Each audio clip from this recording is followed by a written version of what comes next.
She was the voice that shaped a generation of radio storytelling, warm, witty, and fearless.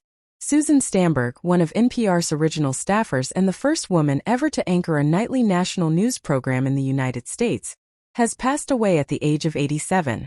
Few voices in American journalism left as deep an imprint as hers. Stamberg wasn't just a broadcaster. She was a mentor, a pioneer, and a bridge between hard news and the heart of human experience. Her son, Josh Stamberg, said it best. A true humanitarian, she believed in the power of great journalism. Her life's work was connection, through ideas and culture. Susan Stamberg's career began long before microphones were sleek and digital. In NPR's early days, she was literally cutting audio tape with a single-sided razor blade. Women in broadcast journalism were often dismissed or sidelined, but Susan refused to accept that. When NPR launched over 50 years ago, she and fellow trailblazer Linda Wertheimer fought for their own office, and got one even if it was next to the photocopiers. Wertheimer once recalled, "Susan and I disagreed about politics. I thought it was fascinating. She thought it was boring. She couldn't imagine why anyone would want to cover it."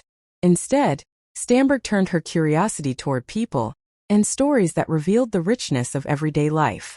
She invited jazz legend Dave Brubeck to her home for an interview. Her own piano served as the stage.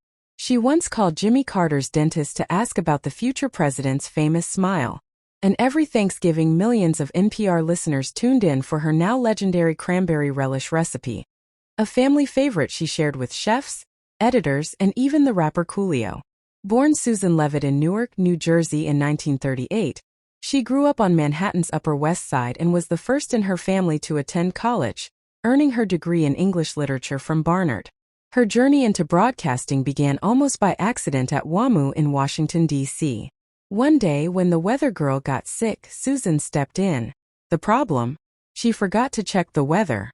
So when the microphone went live, she blurted out the first thing that came to mind. It was 98 degrees. That spontaneous charm, honest, human, and funny, would define her voice forever. Over the years, Susan Stamberg was honored by the National Radio Hall of Fame, the Hollywood Walk of Fame, and countless peers who saw her as NPR's founding mother. NPR host Scott Simon once said, "She was the first real human being to host a nightly newscast." She retired in September, leaving behind a legacy of curiosity, empathy, and storytelling that will continue to echo through the airwaves. Susan Stamberg is survived by her son, Josh, and her granddaughters Vivian and Lena. Her voice may be gone, but her stories, and the warmth she brought to millions, will never fade.